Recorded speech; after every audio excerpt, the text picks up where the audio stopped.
అందరూ చైర్లలో కూర్చోండి దయచేసి. చాలా మంది నిలబడి ఉన్నారు, టెంట్ బయట కూడా చాలా మంది ఉన్నారు. దయచేసి వాళ్ళందరినీ లోపలికి అనుమతించాల్సిందిగా పోలీసులను కోరుతా ఉన్నాను.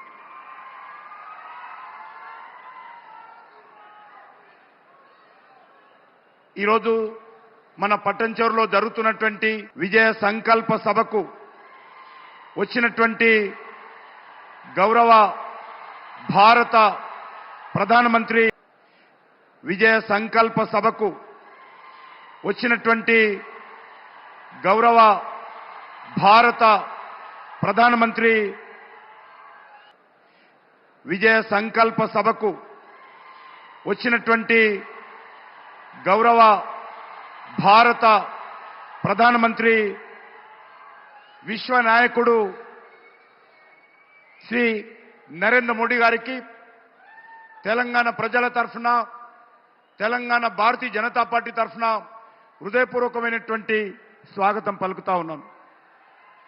గత 10 సంవత్సరాలుగా తెలంగాణ అభివృద్ధి కోసము నరేంద్ర మోడీ గారి నాయకత్వంలో ఎంతో అంకిత భావంతో, చిత్తశుద్ధితో కేంద్ర ప్రభుత్వం పనిచేసిందనే విషయాన్ని మరొకసారి నేను పునరుద్ఘాటిస్తా ఉన్నాను. నరేంద్ర మోడీ గారు తెలంగాణలో అనేక రకాల అభివృద్ధి కార్యక్రమాలు చేపట్టడం జరిగింది.